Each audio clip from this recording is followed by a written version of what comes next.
This is The Discourse. For Africa, by Africans. The African voice for Africans. The Discourse. Thank you so much for joining us on this episode of The Discourse. Conversations on The Discourse analyzes major developing news and events on the continent of Africa. It examines the state of wellness of Africa and its populations, its economies, lifestyles, politics, and governance from experts' point of view. I am Imo and I tweet at Imorage.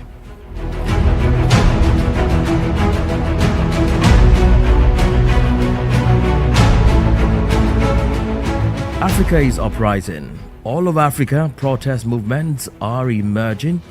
We have seen thousands of people taken to the streets of Kenya and other countries. They demonstrate, tweet, and blog for more democracy, self-determination, and against authoritarian governments. Despite differences regarding the background and nature of these protests, they are an expression of a growing legitimacy crisis of African governments and frustration about failed promises, the enrichment of political elites, and the undermining of democratic institutions. In this series of the Gen Z revolution, this first part centers around the protests in Kenya, incidentally organized by young Kenyans who have forced the current President William Ruto to fire almost the entire cabinet. The Gen Zs, as they call themselves, want the incumbent President Ruto to also resign. But how far can these protests go with clampdowns and arrests of these protesters? My guest is Victor Otengo, a journalist in Kenya who has covered different genres and currently the head of entertainment at Kenya's biggest digital media outlet, tuko.co.ke. I hope I got that right. Victor, thank you so much for your time and for joining us on The Discourse. Thank you so much, Imo. Great. Well, let's start with you giving us the background of this protest. A lot of people, and indeed Africans, think it is just about wanting President William Ruto to resign. What is the background story to this? Okay, thank you. Actually, the protests are not necessarily against maybe one government or necessarily towards William Ruto. I think this is something that has been coming for a while now. As you might remember that not only in Kenya but also Africa, there's a lot of movements or there's a lot of talk in regards to how different governments treat their people and how they actually affect the people's lives in terms of how they run the government. And this is the biggest, I think, the biggest problem actually in Africa and also in Kenya is corruption. And this is what sends all these things to come into place. And now I think the Kenyans and also especially the young people are now tired of whatever that is happening because they are seeing that they've been waiting for a government that is actually listening to them, but that never really happens. And now, after a lot of years of waiting and being patient in terms of just waiting to see that a government that is actually going to listen to the young people, I think now it has reached to a time whereby now the young people are tired of whatever that is going on, and now they decide, you know what, we are not only going to speak on our social medias, but also we're going to the streets to show you guys that we're actually serious about our future. Very well. I know for once I used to be a supporter of William Ruto. I mean, following the the debacle he had with the former president. He was a deputy president, and they weren't seeing eye to eye. It was like a cat and mouse kind of thing. Coming into power, one had expected so much from him. And because of the sympathy votes, according to analysts, which he got and became president. Of course, we also had a stronger contender, the former Prime Minister, Raila Odinga, who didn't, make it to the presidency. At what point, Victor, do you think this protest generated to what it is now? Looking at the fact that the former Prime Minister, like I mentioned, Raila Odinga, organized a similar event, at the start of Ruto's presidency. It didn't really flame up like what we're seeing now. So what would you say was the petrol, if I may use that word, for this protest? Okay, I think if you look at it closely, we can go back to when William Ruto took over power. There was a lot of hope in terms of whatever that he was talking to the people. He said he had a plan. He had a very clear plan in terms of what he wanted to do for the young people, projects that he was planning to bring up to ensure that these young people had jobs. They were now able to be involved in the government. He was talking about Mama Mbogas. Mama Mbogas are the usual people, the usual guys, not necessarily women, but you also have men who are involved who usually sell groceries across the roads. Yeah. He was very he received a lot of love from even the border operators. Borders, I'm sure in your country or in West Africa, you call them. You have a name for it. Exactly. Yes. Yeah, so he had a lot of support from those kind of people, and he showed a lot of love to them. And in regards to, he wanted to involve them in government, and a lot of people, especially the young and also the old, were very interested to see how he was able to, he would be able to bring all these people together and ensure that he creates a government that cares for all of them. Now, coming up to the protest which you've mentioned from the opposition leader Raila Odinga that he started, a lot of people really didn't understand why, especially Ruto supporters, really didn't understand why he wouldn't give the president time to start working, to ensure that he had he had at least time to run the government, to fix some areas. Because when Ruto came in, he said that he found nearly 0 shillings in the government. So there was a lot of hopes that maybe he needed a lot of some time actually to be able to steady the ship and maybe bring a lot of change in the country.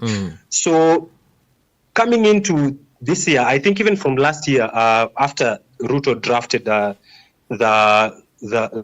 not Ruto especially necessarily, but his government drafted the 2023 finance bill, there was some bits here and there that a lot of people didn't like, but they gave him time because he told everyone how he needed some money to be able to run the government, and we had to go into very, I'd say, very difficult situations whereby Kenyans had to contribute a lot to the economy so that he could be able to get money to run the government.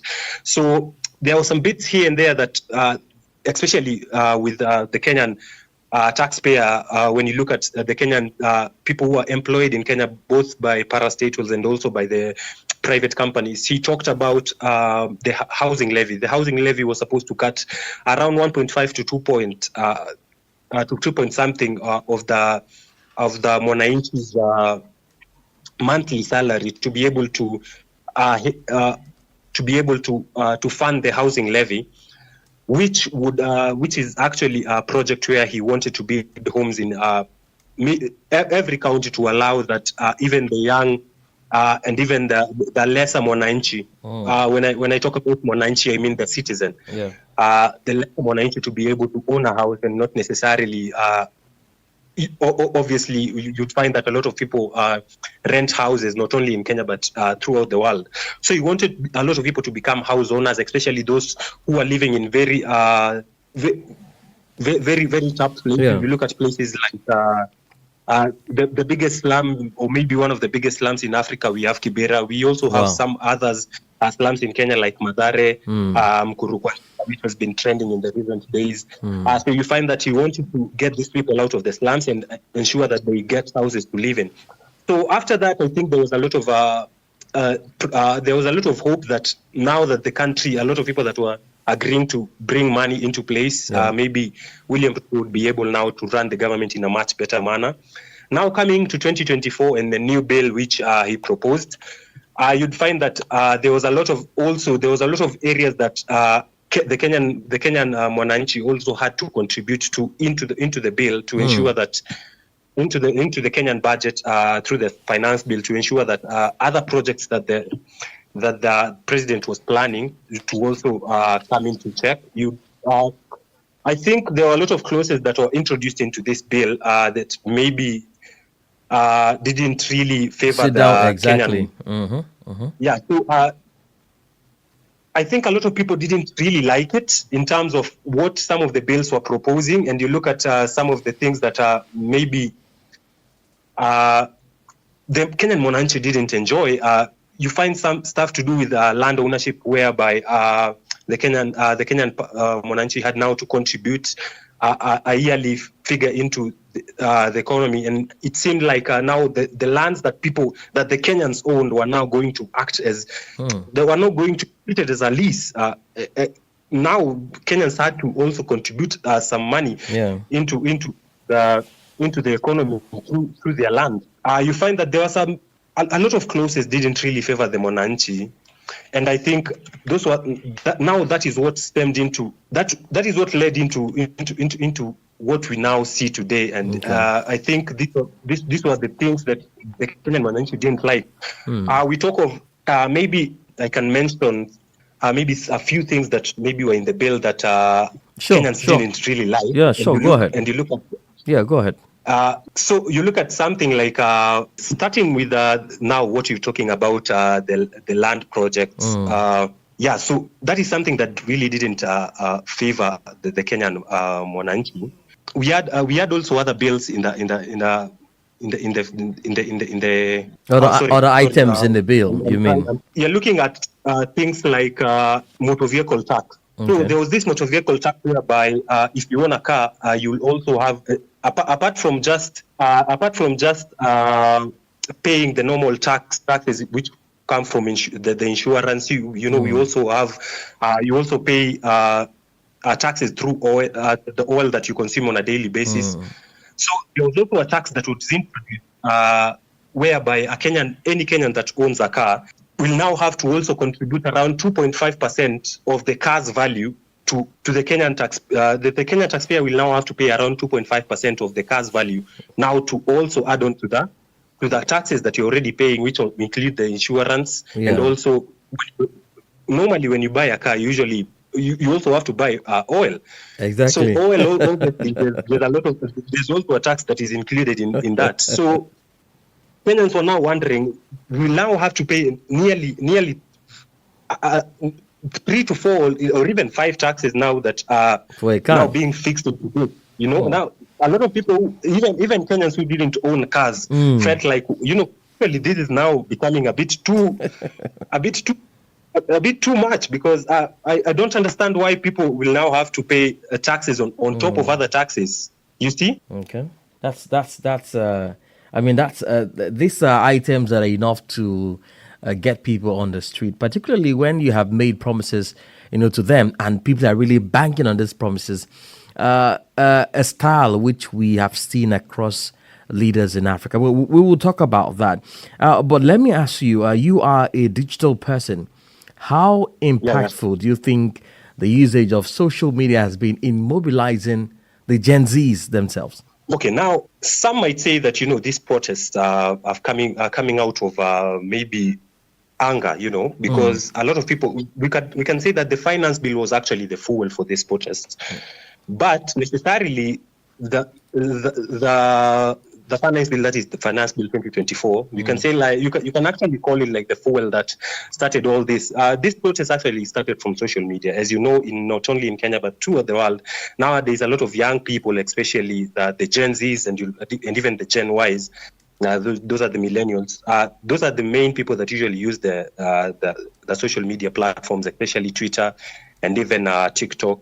Twitter, formerly now X, formerly Twitter. You find also the TikTok and even Instagram, and you find that there was a lot of messages going across, asking why do Kenyans now have to also pay more taxes in regard to what they are paying, and we are not seeing any change. There was a lot of questions in terms of William Ruto promised a lot of young people jobs, but a lot of young people are still jobless even today. So how are these taxes actually being used by the government to show that there's actually change that is happening? But at the end of the day, we are not actually seeing any change. So this protest actually started on social media. You find that there was a lot of talk in regards to why aren't we talking? Why aren't people speaking out? Why aren't we going speaking out in terms of the things that you are seeing on social or in the Kenyan media, in the Kenyan government? Why aren't people why aren't people now speaking out in terms of why aren't we going into the streets? Why aren't we talking about this stuff that is happening and we can't even be able to control it because the government seems to not listen to the people? I find that a lot of things that were going on in on social media actually stemmed from people now starting to speak out, realizing that actually if you don't speak, there will never be any changes that we expect to see from the government. Yeah. And social media was actually huge in terms of just mobilizing people, because at the end of the day, people realized that if we don't talk, if we don't share our views in terms of how we want the government to be run, we will never actually see change. So from social media now to the streets. But I think social media, especially platforms like TikTok, especially for education, because I think the young people were very instrumental in just helping even the older generation to understand why the young people were opposing some of the bills that were, some of the clauses that were in the bill.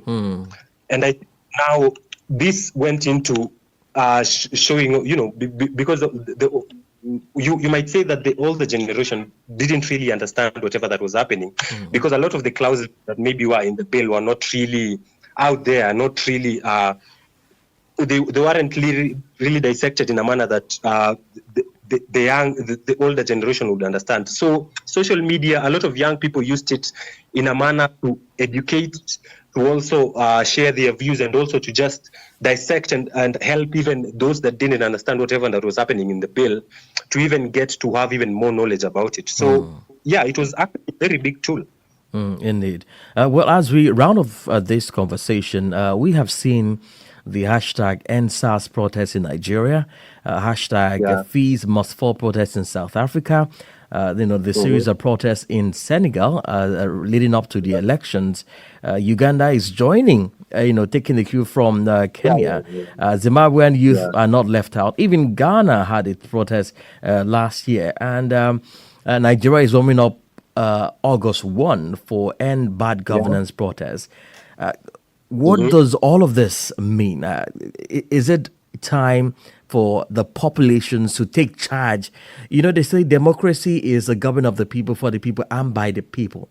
Is this the time now that people want to actually exercise this democracy? Yeah, I think maybe something that I forgot to mention. Okay.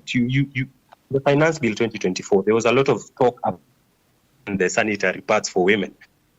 And I think that is something that got a lot of support, especially not only from women, but also from men. Something that should actually be given for free.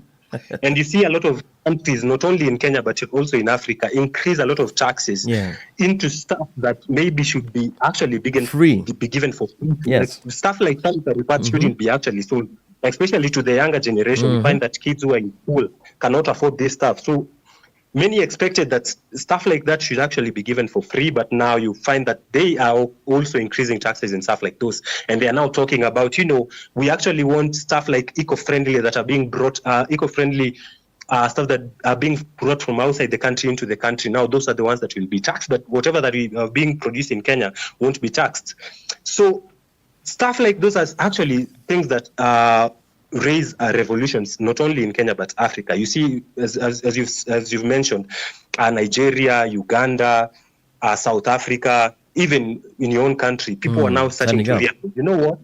It's actually time that we start fighting for our continent, because not only this is not something that has started recently. You have seen it years gone by, that a lot of African head of states usually try to play around with the citizens. They usually come up with very different, not only taxes, but also governing ideas to ensure that the local man doesn't is not really empowered in terms of being able to to live in a life that they believe is what they should. And that in Africa we have a lot of minerals. We have a lot of not only minerals, but our people are very learned. You find that we have very many resourceful areas that we can actually use to not better ourselves, but better the future that we are hoping to have. But a lot of people have been oppressed. You find that the governments bring a lot of situations in terms of bills, in terms of just things that don't enable the local man to prosper. So I think it has gotten to a time whereby people are figuring that, you know what, it's actually time that we wake up and fight for our own nations. We fight for our own freedom, because if we don't, this thing will never stop. Because you find that you look at how you look at something like some of the international bodies like the IMF and the World Bank, and how a lot of people believe that they are using not only Kenya but even African countries as a way to just continue the oppression. And people are saying, these debts that they continue to give us, how are they being used to enable us to work in a better manner, to be able to feed our people? You find that we have a lot of problems in not only in Kenya but in Africa, which I think that if the government uses a lot of their money in a better manner, maybe these things would not emerge. You find that corruption has been one of the biggest problems that we have, not only in Kenya but in Africa. And a lot of the governments have always used that as a means to better themselves. That some of the 1% who live in better houses, who usually drive the best cars, you'll find that these are actually politicians, not only in Kenya but all over. So it has gotten to a place whereby the world is now looking on to Africa, and because this doesn't just start from Kenya. This has always been going on, but we usually find that we fight for a few months, we fight, then we are maybe stopped. There are things that are used to stop us. There are things that you always find governments coming up with things that will not ensure that some of the fight continue. You find that in Kenya we have seen a lot of killings. We've seen a lot of abductions, just to threaten the local man and to ensure that this kind of protests come to an end. But even in Uganda, you have seen a lot of the president was saying the other day that he won't allow the young people to show that they want to take over the country, because at the end of the day, he's the leader. He's the one that call the shots. But the young people, especially in Uganda, who have always been oppressed, one of the biggest musicians, not only in Uganda but in East Africa, that is Bobby Wine. Bobby Wine, He has always been pushing for change, pushing for new reforms in the country, and you find that the government has always used its arms to oppress him, to ensure that he doesn't really gain momentum in the country. But now you're not only seeing some of the opposition leaders doing that, but the young people are also coming out to say that enough is enough. We want to see change. We want to see the government that works for its people and not working for its own interests. And I think that is something that now it's erupting not only in some of the countries here, but also in other regions which have always been seen as lazy and maybe not bold enough to put up a fight. But now this is actually changing everywhere. You can say that maybe Kenya showed a much better in terms a huge difference after they stormed the parliament on June 25th, which actually will be celebrating 1 month anniversary tomorrow. In terms of just showing that the government, that actually the young people want change. They are not going to always listen to whatever you're saying, but they now want you guys to actually listen to them, to give them a voice, because they also understand how a government should be run. And corruption has to end. Well, finally, and I just want a very brief response to this. You think we are going to see a revolution like the Arab Spring protests in 2010? And do you see that happening before the end of 2024? Well, from what we've seen, especially not only in Kenya, but also in other African countries, I think this is something new, especially for the African continent. We have never seen maybe countries protesting at exactly the same time, calling out the government for what they've been doing over and over and over again. So I think this is actually something new. There's a lot of talk in regards to this is just an amateur Arabs. This is not necessarily what maybe these people will just talk for a few months. And then they the get government will tired. be, people in place will be able to con a few people, to bribe a few people, and this will end. But actually, this is not it. You find that in Kenya, especially, you find that there's been a lot of messages coming from the government, especially from the President William Ruto, asking the young people to come together, get a few leaders that he will be able to speak to understand whatever that they need to change, But even as today, as we speak, the young people are still saying, you know what, we are not really going to come up with a few people and call them leaders, so that you can also change their mind, brainwash them, and also change whatever that they want to do. So as it stands, everyone is going to fight, and the young people want to see change. You're not necessarily calling for just small bits here and there. We don't want necessarily to see change in one place, then the rest in another. We are talking today. Our President William Ruto named the second batch of cabinet secretary nominees that he wanted to. That he now wants to lead the new government. But you go on social media and you see the young people saying, actually, we don't want these people who have been in government for decades and decades to continue. We want to see a new crop of leaders. We want to see people who are very competent in terms of what actually is technocrats. Exactly. People who know exactly what they are doing, not necessarily just putting friends and maybe colleagues who you've known for decades to just continue, to continue the same stuff that you've usually seen. Indeed. Well, Victor Otengo is with one of the biggest digital media outlets in Kenya, tuko.co.ke or key, if you want to put it that way. You may want to check them out for latest stories, all sort of news. I mean, I've seen the site. It's really massive. Victor, I must say you guys are doing a great job at Tuko there, and please keep it up. Please keep it up. All right, thank you so much, Victor, for your time. And we will continue this conversation as events unfold across, not just in Kenya, but across the continent. Thank you so much again for your time, and do have a great day. Thank you. Thank you. Thank you. Bye.